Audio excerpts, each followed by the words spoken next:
Boa noite, pessoal. Boa noite. Eu deixei o ventilador ligado. Vou desligar o ventilador. Deus abençoe, dona Lúcia.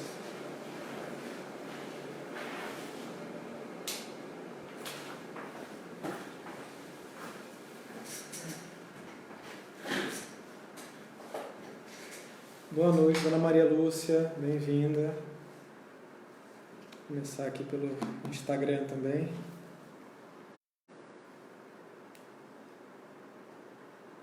Maravilha, dona Lúcia. Tô feliz de ver um monte de gente fiel aí, né? Toda noite a gente tá junto aí, perseverando. Isso é bacana, porque a gente pode aprofundar de verdade e tá junto, bem bacana. Fala aí, Everton. Tudo bem? Bem-vindo, meu amigo. Gente dos Estados Unidos compartilhando, viu? Vendo aí nossa live hoje. Que chique nós estamos. Espero que a Mara esteja bem.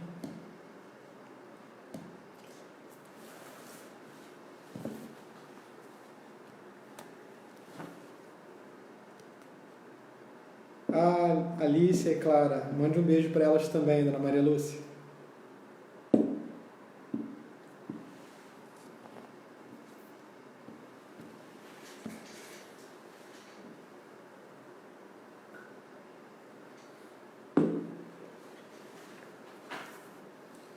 Boa noite, Maria Clara, bem-vinda. Oi, dona Vilma, o diácono, bem-vindo. Olá, Cris, tudo bem? Adriana, Deus abençoe. Deus abençoe. Estamos já já estamos no último livro do livro, né? São 4 livros que tem aqui dentro. A gente já falou dos 3 primeiros. O primeiro, uma questão mais sobre a razão, né? Questão da natureza humana e tal. O segundo começa a falar sobre o cristianismo. O segundo sobre a moral cristã, e já entra a questão da fé, da caridade, da esperança. Fala sobre o pecado, sobre o casamento cristão, moral sexual, enfim. E agora o livro 4. Boa noite, dona Juscelina, bem-vinda, Deus abençoe. Que bom que a senhora conseguiu. Então, nesse livro 4, o título é Além da Personalidade, ou Os Primeiros Passos da Doutrina da Trindade. Então aqui ele começa a falar da vida trinitária, que todos nós fomos chamados, né? Vida trinitária, vida da graça. Bom, eu acho que a gente já pode começar, o pessoal já entrou. Vamos fazer uma oração então para começarmos. Em nome do Pai, do Filho e do Espírito Santo. Amém. Ave Maria, cheia de graça, o Senhor é convosco. Bendita sois vós entre as mulheres, bendito é o fruto do vosso ventre, Jesus. Santa Maria, Mãe de Deus, rogai por nós, pecadores, agora e na hora de nossa morte. Amém. Nossa Senhora da Conceição, rogai por nós. Oi, Letícia, Ivone também chegou aí, Ivone Cabral, perguntou qual livro é o próximo, eu não decidi ainda. Uma das possibilidades é eu falar sobre a beleza. Eu fiz a monografia em beleza, sobre o tema da beleza filosófica, né? Quando eu acabei a filosofia no seminário, então poderia ser uma possibilidade, falar sobre a minha monografia, que aí não está à venda, né? Mas é sobre um autor que morreu esse ano, que é um excelente escritor, o Roger Scruton. Bem-vindo, Padre Rodrigo. E seria um tema bem interessante. A Mia está aqui comigo. Que legal. Que legal. Muito bom, gente. A gente está internacional hoje, hein? Gente de fora aí, ó, Estados Unidos acompanhando. Muito bom. Eu queria aprender, Everton, a ler no original, né? Mas aí tem que aprender inglês bem para conseguir. Bom, muito bem. Então, esse último livro dessa coletânea de 4 livros de C.S. Lewis, ele fala sobre a Santíssima Trindade. Ele começa a falar da vida trinitária. E de uma maneira, como foi todo o livro, de uma maneira bem simples. Então, vamos dar início logo para a gente aproveitar bem a noite. O capítulo 1, o tema é Criar e Gerar. Começa assim: a teologia é como um mapa. As doutrinas que a teologia expõe não são Deus, são como um mapa. Se você quiser progredir, precisará desse mapa. Então, ele começa dizendo aqui que, na verdade, a teologia não é o próprio Deus, mas é algo que nos conduz ao caminho de Deus, nos conduz ao próprio Deus, né? Então, como é que é, diácono? Não entendi. Vai aqui mudar. Bom, então a teologia, ela é um mapa que nos aponta o caminho para Deus, né? E ele vai desenvolver essa ideia muito bem aqui. Você jamais alcançará o novo mundo simplesmente estudando o Atlântico. Novo mundo aqui era uma expressão que se utilizava, né? Quando houve a expansão marítima, o novo mundo era as Américas, né? Então, se você só ficar estudando o mapa, você não vai alcançar o novo mundo, diz ele. Dessa maneira, e jamais alcançará a vida eterna sentindo a presença de Deus nas flores ou na música. Também não chegará a lugar algum se ficar examinando os mapas sem fazer-se ao mar. E se fizer-se ao mar sem o mapa, não estará seguro. O que ele está dizendo aqui? Que, bom, a gente não pode só ficar no mapa, mas tampouco se lançar ao mar sem o mapa, trilhar um caminho sem um mapa, porque ou a gente vai cair no erro de chegar no lugar errado, né? Ou a gente não vai entender bem o que é o próprio Deus aqui, né? Olá, pessoal, chegando aí, Áurea do Bazar, bem-vindo, então. Boa noite, Sheila, Cris. Então, então o que ele está falando aqui é o quê? Se a gente quer chegar a algum lugar, precisamos de uma direção, de um norte. E o mapa, esse mapa para nós, para chegar até Deus, é a teologia. A teologia é o caminho. Mas a teologia em si não é o próprio Deus. Ela indica um caminho para nós. Se você não der a atenção à teologia, isso não significa que não terá ideia alguma sobre Deus.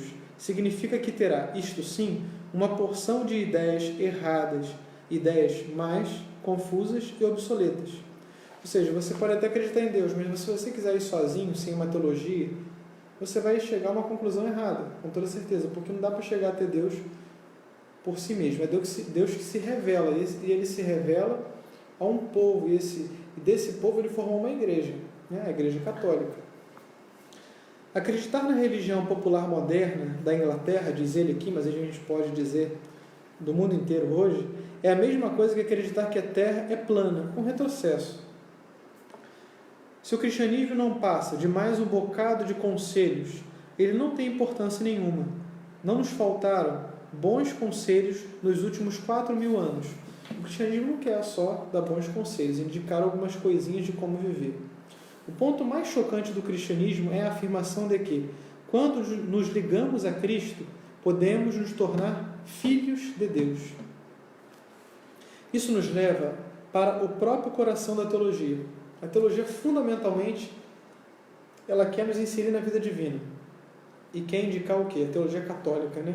Que somos filhos de Deus. É o coração da teologia católica. Antes de todos os mundos, Cristo é gerado, não criado. E o que significa isso? Gerado, a gente reza no credo. Gerado, não criado, consubstancial ao Pai. A diferença é a seguinte: na geração, o que foi gerado é da mesma espécie que o gerado. Quando fazemos algo, esse algo é uma espécie diferente, né? Ele vai explicar aqui. O que Deus gera é Deus, assim como o que o homem gera é homem. O que Deus cria não é Deus, assim como o que o homem faz também não é homem. E é por isso que os homens não são filhos de Deus no mesmo sentido em que Cristo o é, né? A estátua tem a forma de um homem, mas não tem vida. Da mesma maneira, o homem tem a forma ou semelhança de Deus, mas não o tipo de vida que Deus possui. Tá ficando claro? Se não, dúvidas, falem aí, tá? Vou tentar acompanhar para responder. A matéria é semelhante a Deus por ter energia. O mundo vegetal é semelhante a Deus por ter vida, né? Cresce, desenvolve.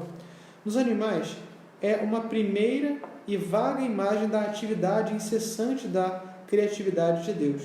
Nos mamíferos superiores, temos um princípio já de instinto afetivo, né? a mãe, assim, né? A vaquinha, a tigresa, elas têm um carinho pela sua cria, tem já um princípio de afetividade ali. O homem não apenas vive, como também ama e raciocina, então é um passo a mais. A vida biológica, que vem da natureza, tende a se corromper. A vida espiritual, que é de Deus desde toda a eternidade e que criou o universo natural inteiro, é Zoé, é vida sobrenatural, não é vida meramente natural. É certo que bios, da biologia, tem uma certa semelhança parcial ou simbólica com a vida sobrenatural, Zoé, mas é apenas a semelhança que existe entre uma fotografia e um lugar, ou entre uma estátua e um homem. Ou seja, aquilo que a vida natural não se compara com a vida divina, né? Com a vida da graça.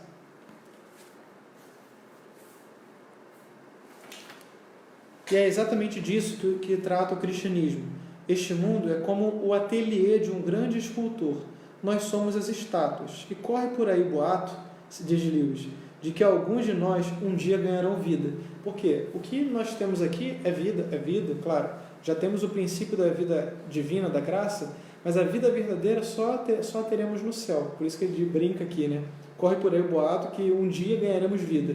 E aqui somos como se fossem estátuas, né? Comparando. E isso aqui a gente já encerra esse capítulo sobre a geração, criação e geração. Criar e gerar. Vamos para o capítulo 2. Um Deus em 3 pessoas. Esse é o nosso capítulo 2. Oi, Milena, bem-vinda. Manu. Betinho do Soares Herdi, inspetor da minha escola. Até que eu não aprontava muito não, então não teve muito trabalho comigo. Betinho. Muito bem, Betinho, bem-vindo aí, que bom. Renatão, bem-vindo. Oi. Então, vamos falar. Um Deus em 3 pessoas. Só os cristãos fazem ideia de como as almas humanas podem ser assumidas pela vida divina e continuar sendo elas mesmas. Aliás, ser muito mais elas mesmas do que antes. O objeto único da nossa existência é ser assumido pela vida divina. Quando temos ideias erradas sobre o que é essa vida, a realização do objetivo torna-se muito mais difícil. Por quê? O que ele está dizendo aqui? Qual é o objetivo de ser cristão? Qual o objetivo da gente se confessar, da gente comungar? Renan, bem-vindo. Qual o objetivo disso tudo? Da gente rezar o texto, da gente se santificar, da gente crescer na vida da graça, etc. Qual é o sentido disso tudo? Participar da vida divina, entrar na vida da graça, encontrar com Deus. Essa é a finalidade da vida cristã. E quando temos ideias erradas, né, acerca do cristianismo, o que ele é, qual é a sua natureza, por que Deus nos deu a igreja, a gente acaba tendo dificuldade de entender o que é o cristianismo e qual é a finalidade da nossa existência.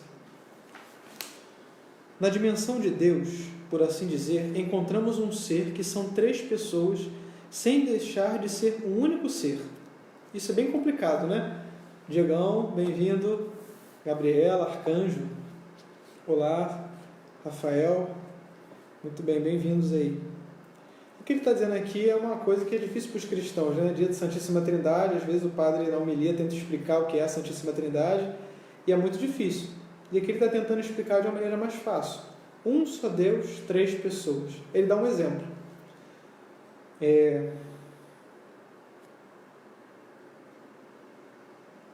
Da mesma forma que um cubo tem 6 quadrados sem deixar de ser um único cubo. Ou seja, um cubo tem 6 faces, né? Ele não deixa de ser um só cubo, mas ele tem 6 faces. É lógico que é uma comparação imperfeita, né? Porque cada pessoa é individual, né? É um ser, né? Mas formam um só Deus. É um pouco difícil mesmo entender a doutrina da Santíssima Trindade, ele aqui desenvolve mais. Por isso, vão ao livro depois. Esse livro vale muito a pena. O que interessa é sermos atraídos e conduzidos de fato para dentro dessa vida tripessoal, participar da vida trinitária. Esse é o objetivo da nossa vida. Quando se trata do conhecimento de Deus, a iniciativa cabe inteiramente a Ele. Se Ele não se revelar, nada que você fizer o capacitará a encontrá-lo. Então, a revelação que nós podemos ter aqui na Terra intuições de Deus. Assim como os povos, antes de Deus se revelar, tinham intuições de Deus. Mas eles não poderiam entender o que era mesmo Deus. Jamais um ser humano, somente pela razão, chegaria à ideia de que Deus é são três pessoas e um só Deus. Nunca. Isso só temos condições de entender, né, se nós aderirmos isso através da revelação. Podemos ter intuições, como disse, mas não chegar a algumas conclusões que somente a revelação nos deu. Francisco, bem-vindo. Soube que voltou a ler o livro, hein? Que bom. Esse livro é excelente. Depois a gente conversa mais sobre ele. O instrumento pelo qual vemos a Deus é nosso próprio ser, nosso ser inteiro. Se o ser do homem não estiver limpo e brilhante, sua visão de Deus será turva, como a lua vista por um telescópio sujo. Se a gente colocar o meu óculos estiver sujo, eu posso ter dificuldade de enxergar, né? Então a gente começa também a ver Deus através de nós mesmos, através da nossa própria vida, de quem somos. Então, quanto mais purificados, quanto mais próximos de Deus, mais capazes seremos de entender Deus e ver quem Ele é, né? E é por isso que os povos, ele cita aqui, os povos abomináveis têm religiões abomináveis. Eles veem a Deus através de uma lente suja. E aqui eu vou falar claramente, já que toda vez eu falo alguma polêmica, né, alguma coisa politicamente incorreta, por isso que os islâmicos, eles assassinam de forma tão voraz, né, as pessoas, são implacáveis, né, subjugam as mulheres, etc. São, de fato, abomináveis, porque eles entenderam mal o que é Deus, porque tem uma vida também errada e não mudam sua vida. O único instrumento verdadeiramente adequado para conhecer Deus é a comunidade cristã como um todo. Numa analogia, a fraternidade cristã é o equipamento técnico dessa ciência. Então, fazer parte da comunidade cristã é ali e através dali que a gente vai conhecer Deus. Se o cristianismo fosse algo que inventamos, é claro que seria mais fácil, mas não é. Só quem não se importa com a realidade pode se dar ao luxo de ser simplista. Então, quem se importa com a realidade vai ser cada vez mais complexo de entender as coisas, né? Deus é simples, mas a realidade é complexa.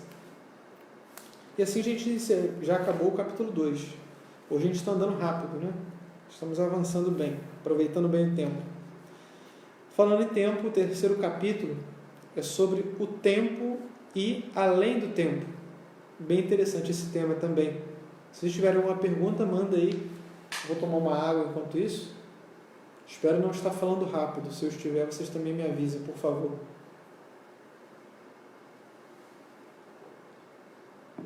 Manu, bem-vinda. Marco. Olá. Antônio, Paulo. Maria Rosa.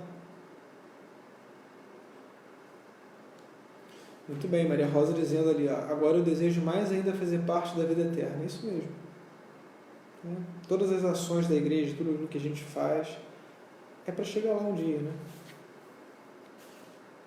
Essa é a finalidade da igreja. E essa é a finalidade da nossa vida, chegar lá. Se a gente não chegar lá, tudo falhou, né? Tudo mais não importa. Bom, vamos lá então. Ninguém mandou pergunta. Vou avançar aqui. O tempo e além do tempo.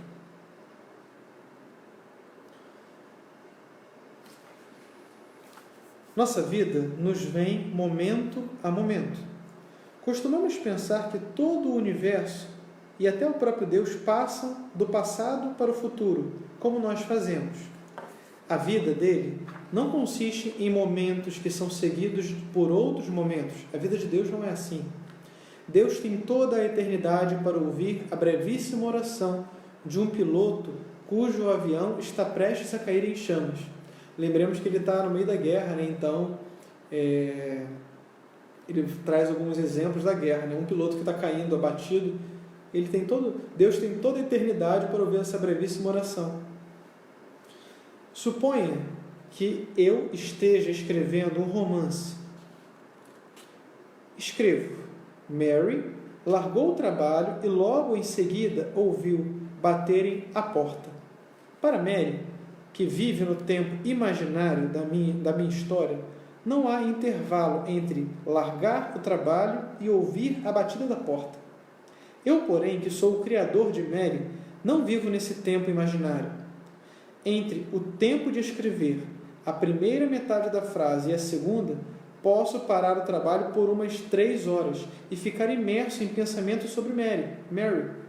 Posso pensar sobre minha personagem como se ela fosse a única personagem do livro e por quanto tempo eu desejar. E, no entanto, as horas passadas nessa atividade não aparecerão no tempo dela, dentro da história.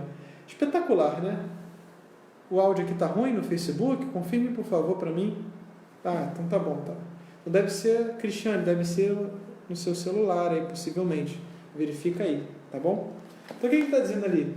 Ele quis comparar um escritor, tal como ele é escritor. Se ele vai escrever a história de Mary ou qualquer outra história, ele pode falar que Mary fez alguma coisa, mas ele pode parar no meio da frase e retomar aquela frase daqui a semanas. E isso não vai mexer no tempo da vida de Mary, que é uma criação dele no livro. Então ele faz essa explicação, né? Apesar de ter passado muito tempo para ele, não passou para Mary, né? Então é isso que ele está dizendo aqui, de uma maneira espetacular. O tempo dela, dentro da história que ele está escrevendo, continua o mesmo.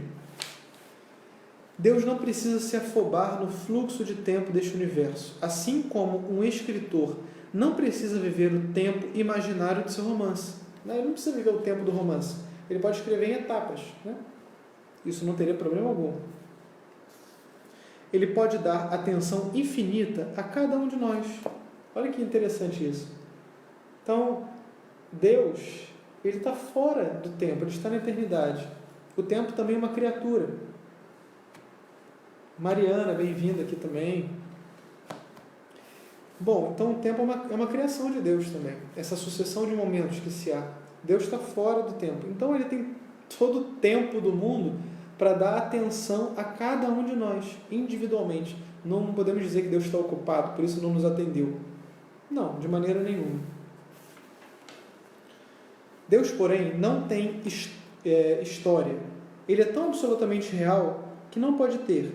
Isso porque ter uma história significa perder uma parte da realidade, que se desvanece no passado, e ainda não gozar de outra parte, que se encontra no futuro.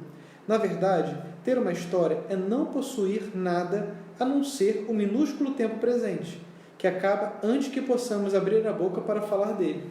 Por que Deus não tem história? Porque a história supõe passado e supõe futuro, né? E supõe uma vida presente, agora, no agora. E para Deus não, para Deus tudo é um eterno presente, né? Não tem passado, não tem futuro, eterno presente. Ele não perde nada, ele está sempre vivendo intensamente, né? Como ele diz aqui. Ele não perde nenhuma parte da realidade, né? De maneira nenhuma. Já acabamos o capítulo 3, estamos avançando bem hoje, hein? Acho que dá para a gente acabar, quem sabe, amanhã já o livro. Do jeito que a gente está avançando aqui. Lewis agora ele dá um título curioso no livro, no capítulo 4. A boa infecção.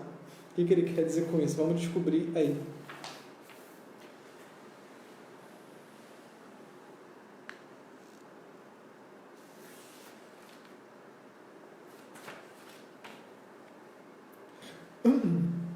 Começa de capítulo.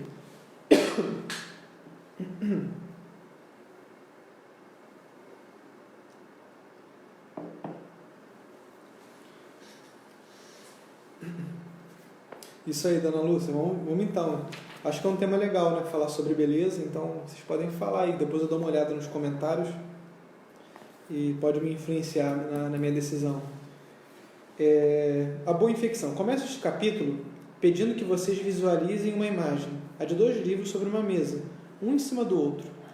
É óbvio que o livro que está embaixo eleva e sustenta o que está em cima. É por causa do livro de baixo que o de cima fica, digamos, uns 5 centímetros acima da superfície da mesa, e não encostado nela. Vamos chamar o livro de A e o acima de B. A posição de A é a causa da posição de B, certo? Agora, vamos imaginar. Isto não poderia acontecer, é claro, mas servirá para nós como ilustração. Vamos imaginar que os dois livros estejam em duas respectivas posições desde toda a eternidade. Neste caso, a posição B seria causada desde sempre pela A. Mas, por outro lado, a posição de A não teria existido antes da posição de B. Em outras palavras, o efeito não teria ocorrido depois da causa. É um pouco complexo aqui, mas a gente vai tentar explicar melhor. Em outras palavras, o efeito não seria ocorrido depois da causa. É claro que, em geral, os efeitos sucedem-se às causas, né? Porque temos que ter uma causa geradora de todas as coisas. Primeiro você come a salada de pepinos e só depois você tem a digestão, por exemplo. No entanto, isso não ocorre com todas as causas e efeitos. Você terá um instante, porque penso que isso é tão importante, né? Verá que, num instante, por que isso é tão importante para Lewis? Vou tentar pular um pouquinho aqui. Temos de conceber o Filho, por assim dizer, desde sempre é fluido do Pai, o Pai e o Filho. Estamos falando da Santíssima Trindade. Como flui, como luz flui da lâmpada, ou o calor do fogo, ou o pensamento da mente. Ele é a autoexpressão do Pai, o Filho é a autoexpressão do Pai.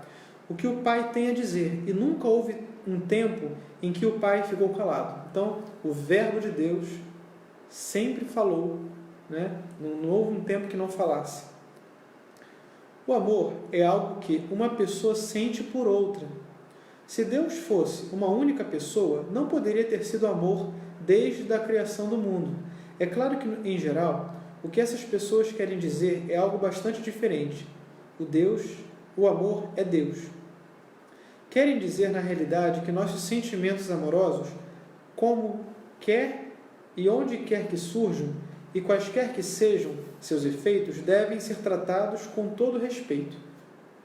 A união entre o Pai e o Filho é algo tão vivo e concreto que ela mesma é também uma pessoa. Quem é? O Espírito Santo, que até hoje nós rezamos 6h30 juntos, né? Então, o Pai é uma pessoa concreta. Não houve tempo que ele não falasse o seu verbo, sempre, desde toda a eternidade. Por isso que aqui no capítulo passado ele disse sobre o tempo e sobre a eternidade. Então, o que é a eternidade? Não há um passado, não há um futuro. Há sempre um presente, né? E mesmo o presente é algo que escapa, porque o presente supõe passado e futuro. Então, nada escapa da realidade de Deus. Então, assim, não houve um tempo que existe só o Pai, depois o Filho, depois o Espírito Santo. Sempre houve as três pessoas da Santíssima Trindade. Então, o Pai, né, é o gerador, o Filho é o gerado, o Espírito Santo é expirado, é a expiração do Pai e do Filho, que é amor. E esse amor é tão concreto que ele é uma pessoa, é o Espírito Santo. Deus é amor, e esse amor opera através dos homens, especialmente através de toda a comunidade cristã. Mas esse espírito de amor é, desde toda a eternidade, um amor que se dá entre o Pai e o Filho. Entre o Pai e o Filho. Esse mesmo amor que nós somos chamados a viver é uma pessoa. Isso é uma descoberta e tanto, né, para nós católicos. Esse amor que nós somos chamados a viver um com o outro não é um sentimento, mas uma pessoa. O Espírito Santo. Não existe outra maneira de se alcançar e usufruir a felicidade para a qual fomos criados. Se quer a alegria, o poder, a paz e a vida eterna, se você quer isso, a alegria, o poder, a paz e a vida eterna, tem de se aproximar ou mesmo penetrar naquilo que as contém. Essas coisas não são prêmios que Deus poderia, se quisesse, simplesmente conceder a qualquer pessoa. Não são. Então, assim, se a gente quer possuir a alegria, o poder, a paz, a vida eterna, temos que nos aproximar, penetrar nisso. E penetrar o quê? Em Deus, na vida de Deus. Cristo veio a este mundo e se fez homem a fim de disseminar nos outros homens o tipo de vida que ele possui, por meio daquilo que chamo de boa infecção. Está aí o nome, é até curioso, né? Está tendo essa infecção tão grave, aí a gente tem a boa infecção de Cristo. É o nome que ele deu aqui a esse capítulo. Todo cristão deve tornar-se um pequeno Cristo.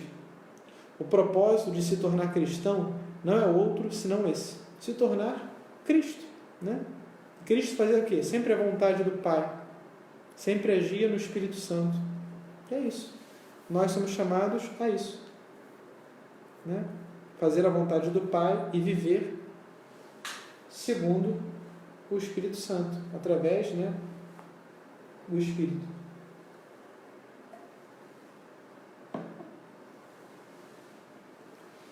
Podemos ir mais um capítulo?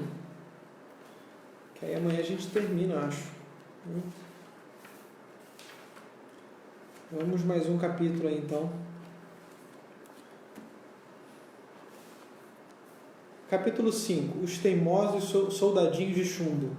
Ele dá uns nomes engraçados assim, né, curiosos, mas ele explica. Vamos lá. Os teimosos soldadinhos de chumbo. A vida natural de cada um de nós é uma coisa egocêntrica, que quer ser paparicada e admirada, quer tirar vantagem das outras vidas e usar para seu proveito o universo inteiro. Num sentido, ela tem toda a razão, pois sabe que, se cair nas garras da vida espiritual, seu egocentrismo e sua vontade própria serão exterminados. Ou seja, se a gente quer viver a vida espiritual, o seu egocentrismo e a sua vontade própria, eles terão que ser exterminados. Está disposto a isso? Imagine que pudesse transformar um soldadinho de chumbo num homenzinho de verdade. O chumbo teria de transformar-se em carne. Imagine que o soldadinho não gostasse da mudança. A carne não interessa. Tudo o que ele vê é o chumbo arruinado. Pensa que você quer matá-lo e fará tudo o que puder para impedi-lo. Se isso estiver ao seu alcance, não se deixará transformar em homem de jeito nenhum. Ou seja, ele está fazendo uma comparação aqui. Eu acho que foi bem claro, mas vou dar uma pequena nota explicativa. O que ele está dizendo aqui?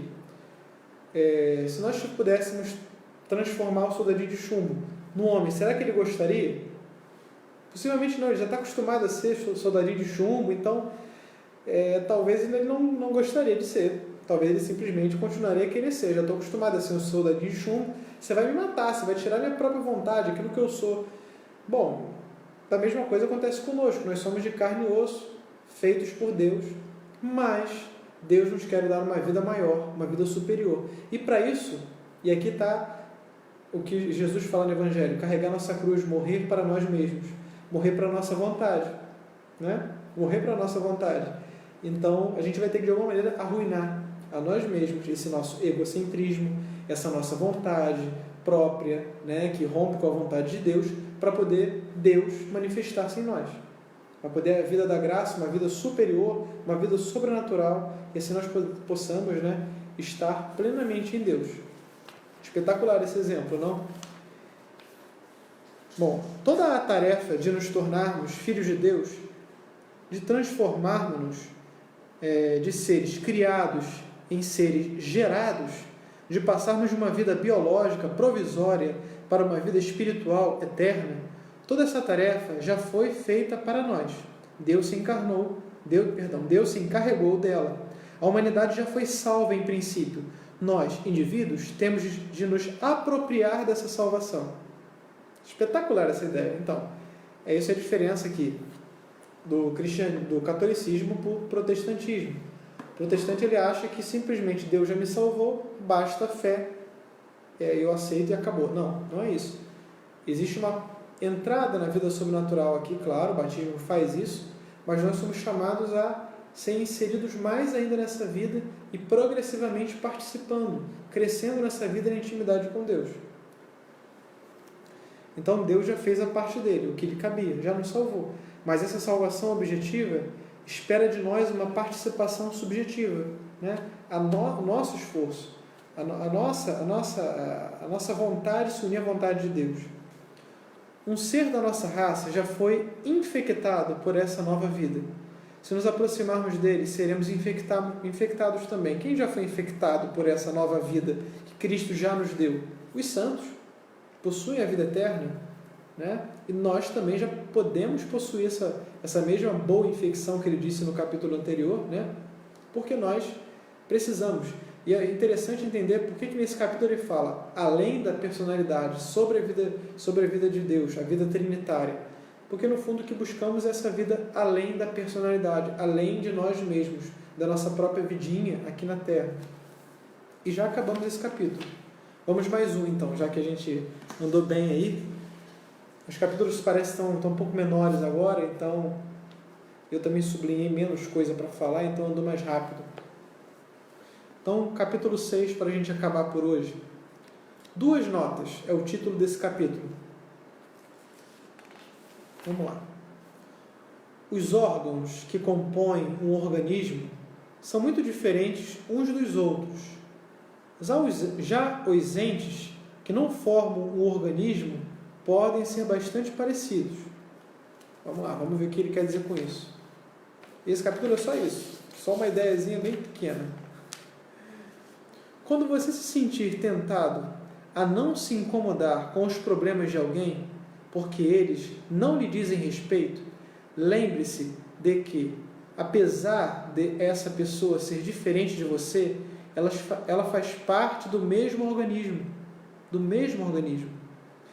Se esquecer esse fato, você se tornará um individualista. Se, por outro lado, esquecer que ela é um órgão diferente, se por outro lado, esquecer que ela é um órgão diferente, quiser suprimir as diferenças e fazer todas as pessoas iguais, tornar-se-á um totalitário. O cristão não deve ser nem uma coisa nem outra. Ou seja, não deve ser indiferente, porque nós fazemos parte de um organismo vivo, né, que é a igreja espiritual, mas também podemos fazer uma associação com o próprio mundo. As nossas decisões, o que nós fazemos, tem impacto na vida dos outros, né? Então a gente não pode fazer isso porque seríamos individualistas, só nós mesmos. E por outro lado, olha o que ele diz aqui, nós formamos um organismo, e um organismo é composto de coisas diferentes, de partes diferentes. É aquilo que o comunismo diz, e ele está completamente equivocado. Devemos ser todos iguais, todas as mesmas coisas. E isso o que faz? Gera um totalitarismo. Exatamente o que o comunismo faz, né? Vou ler aqui de novo. Esquecer que ela é um órgão diferente, que as outras pessoas fazem parte desse órgão diferente. Se você quiser suprimir as diferenças e fazer todas as pessoas iguais, tornar-se um totalitário. Um cristão não é nem um indiferente às outras pessoas, né? Nós somos preocupados com elas, mas queremos que elas sejam elas mesmas, segundo Cristo, é claro, a mudança da vida da graça, com certeza, mas também não queremos que elas sejam iguais a nós. Não, para ser um bom cristão tem que ser igual a mim. Não, queremos que ela seja ela mesma na sua vocação, segundo aquilo que Deus a chamou, né? O cristão não deve ser nem uma coisa nem outra, nem um individualista, nem um totalitário. Bom, e assim a gente acaba por hoje aqui já. Esses capítulos foram menores, eu também marquei pouca coisa para falar hoje, né? Nesses capítulos aqui. Aí a gente amanhã, acho que dá para acabar. Deixa eu ver se qualquer coisa dá para ir mais um capítulo aqui. Bom, dá para mais um capítulo, né? Para a gente fechar em 45 minutos aí. Vamos lá. Pensei em acabar, mas esse capítulo foi bem breve. Tudo bem, então? Vamos, só mais umzinho para a gente fechar. O divino fingimento.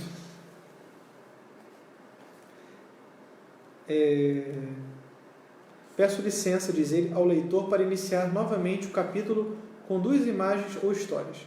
Uma das histórias você deve ter lido, chama-se A Bela e a Fera.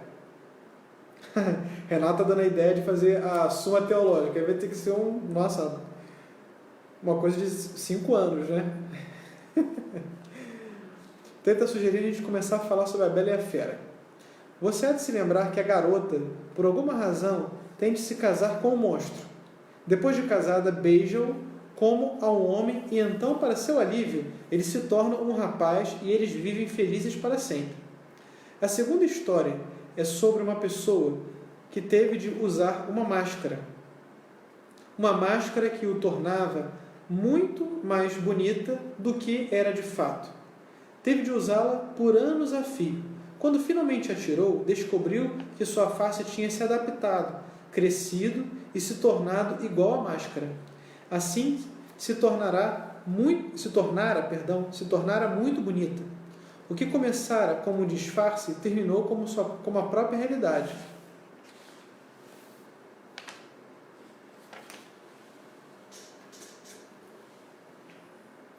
Ele diz aqui sobre o Pai Nosso agora. Você percebe por acaso o que ela significa? Pai Nosso? Significam, na verdade, que você se põe na posição de um filho de Deus. Sem minhas palavras, é como se fantasiasse de Cristo. É como se você se fantasiasse de Cristo, colocasse a máscara de Cristo. Vê? Lembrando da história para poder fazer sentido aqui. Quando você não está se sentindo muito amigável, mas sabe que deveria sê-lo, em geral, a melhor coisa a fazer é adotar modos agradáveis e se comportar como se fosse uma pessoa melhor do que realmente é. Em poucos minutos, como todos sabemos por experiência própria, passará a se sentir de fato mais amistoso. Com muita frequência, a única maneira de adquirir uma qualidade consiste em comportar-se como se já a tivesse. Né? Vestir aquela máscara. Estou irritado, mas coloco a máscara da simpatia. Né? E pouco a pouco você vai sendo simpático. É por isso que as brincadeiras infantis são tão importantes. Veja que legal isso. As crianças fingem ser adultos, brincando de soldado e de dona de casa. Estão sempre retensando os músculos e afiando a inteligência de modo que, fingindo ser adultos, acabam tornando-se adultos de verdade. Espetacular, né? Então, assim, é bom que as crianças brinquem dessas coisas. Eu quero ser um policial, quero lutar pelo bem, quero ser um guerreiro valente, tal. Bom, eu quero ser uma dona de casa, quero ter mãe. Esses dias, uma pessoa postava a sua filha pequena imitando ela, que ela amamentava o seu outro filho, né? Postou uma foto assim. E a filha, para imitar a mãe, pegava a boneca e começava a amamentar. Isso aí já é, no fundo, treinar a criança para ela ser uma boa mãe. Ela já está treinando para isso. Né? É bom que as crianças tenham bons exemplos dos pais e queiram viver segundo os pais, né? Segundo aquilo que os pais ensinam, com os bons exemplos. E fantasiem com aquilo. Isso ajuda a criança a formar. E, de alguma maneira, já treina ela para aquilo. Há uma porção de coisas que sua consciência não vai achar especialmente erradas, especialmente coisas que passam pela sua cabeça, mas que você percebe de imediato que são inaceitáveis para quem faz um esforço sério para ser como Cristo. É interessante pensar nisso. Interessante a gente pensar nisso. A gente tem muitas ideias e às vezes, qual é o julgamento perfeito que um cristão deve fazer para poder agir ou não? Será que Cristo faria aquilo? Será que isso se encaixa com Cristo? Muitas coisas a gente pode... Será que isso é errado de verdade fazer? No fundo, a gente pensar com a mente de Cristo. Será que eu enxergaria isso? E será que isso seria possível de estar escrito no Evangelho? Essa deve ser a nossa análise. Não se esqueça de uma coisa, é natural que uma criança de colo, a princípio, beba o leite no seio materno, sem saber que quem lhe dá o leite é a sua mãe. Ela não tem consciência disso. É igualmente natural que vejamos o homem que nos ajuda sem perceber o Cristo por trás dele. Porém, não devemos permanecer bebês para sempre. Temos de crescer e reconhecer o verdadeiro doador. Então, assim, a gente, quando cresce, a gente começa a saber que aquela pessoa que nos alimentava, nos dava o leite materno, era a nossa mãe. Assim também a gente vai começando a ver que muitas ações boas, coisas boas que nos acontecem e tal, no fundo é um cristão agindo, tendo a vida de Cristo, querendo agir como Cristo. No fundo é Cristo agindo por ele. né? Nesse ponto, começamos a entender que o Novo Testamento quer dizer, quando assevera que os cristãos nascem de novo, que se revestem de Cristo, que Cristo é formado em nós, que aos poucos passamos a ter a mente de Cristo, né? Se identificar com Ele. Será que o que um homem faz quando é pego com a guarda baixa não é o melhor sinal de que tipo de homem ele é na realidade? Não, não é a verdade que sempre se evidencia. O homem não tem tempo de vestir seu disfarce. Perdão, é uma pergunta isso aqui, eu vou reformular. Eu li bem mal isso aqui. Vamos lá, para ficar claro. Será que o que um homem faz quando é cego, quando é pego com a guarda baixa, não é o melhor sinal de um tipo de homem que ele é na realidade? Não é a verdade que sempre se evidencia quando o homem não tem tempo de vestir seu disfarce? Então, se a gente pega um homem que não teve tempo de botar o disfarce da simpatia, se existissem ratos no porão, a melhor maneira de apanhá-los é entrando no local de sopetão, né? de surpresa. A entrada repentina não cria os ratos, apenas os impede de se esconder. Da mesma forma, a rapidez da provocação não faz de mim um homem mal-humorado, simplesmente mostra o quão mal-humorado eu efetivamente sou. Ficou clara essa questão, né? Então, o que ele está dizendo aqui? No fundo, se a gente é pego de surpresa, a gente não tem o tempo de colocar a nossa máscara da simpatia, a gente às vezes não é antipático e tal, né? Isso acontece. No fundo, a gente é mal-humorado, mas a gente botar a boa máscara para ir treinando. O que fazemos é importante, sobretudo na medida em que revela o que somos. E para já acabar esse capítulo, o Deus tripessoal, por assim dizer, vê diante de si um animal humano egocêntrico, ganancioso, ressentido e rebelde. Assim somos nós. Mas diz, vamos fazer de conta que esta não é uma mera criatura, mas nosso filho. Na medida em que é um homem, é como o Cristo, que se fez homem. Vamos fazer de conta que essa criatura também se parece com ele em espírito. Vamos tratá-la como se ela fosse o que não é. Vamos fingir tudo isso para que o fingido se torne real. Então Deus nos trata como aquilo que Ele quer que nós sejamos. Nos trata como filhos, nos trata como criaturas espirituais, nos trata como Ele quer que nós sejamos, para que de fato um dia nós sejamos isso como Ele nos trata. Para ensinar o bebê a falar, a mãe fala com ele como se ele pudesse entendê-la, não é verdade? Às vezes a mãe e o pai parecem bobos, né? Falando com a criança devagar para ver se... como se ela entendesse. Ela não entende, mas isso vai fazer o quê? Com que ela fale um dia. Então Deus trata assim a gente. Trata a gente com carinho, trata a gente com amor, apesar da gente ser ganancioso, egocêntrico, ressentido, rebelde, para que um dia a gente de fato acabe se transformando naquilo como Ele nos trata, como filhos de Deus, como o próprio Cristo. Bom, é isso aí. Então, acabamos por hoje aí. Falta pouquinho do livro, olha só. Estamos acabando já. Quase nada. Amanhã também não vai ser tão longo, imagino.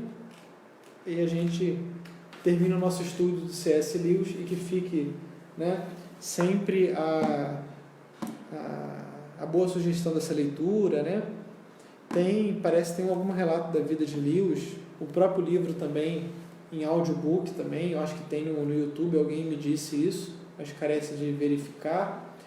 E também lembrando, né, tenta ativar a notificação para quando eu começar o vídeo, o Facebook lembrar vocês, e também compartilhar, né, porque não pelo que eu disse, mas pelo que Lewis disse, né? Então, que Deus abençoe a todos. Maravilha, Everton. Vai ler mais. Vou ler mais não, padre. Só vídeo aula a partir de agora. Bom, para a gente continuar amanhã também dá tempo de eu começar a preparar a futura futura formação aí, acho que sobre a beleza, acho que vai ser sobre isso mesmo, vamos tentar. O nome do livro, estão perguntando aqui, o nome do livro aqui que a gente está vendo é Cristianismo Puro e Simples, de C.S. Lewis, Cristianismo Puro e Simples.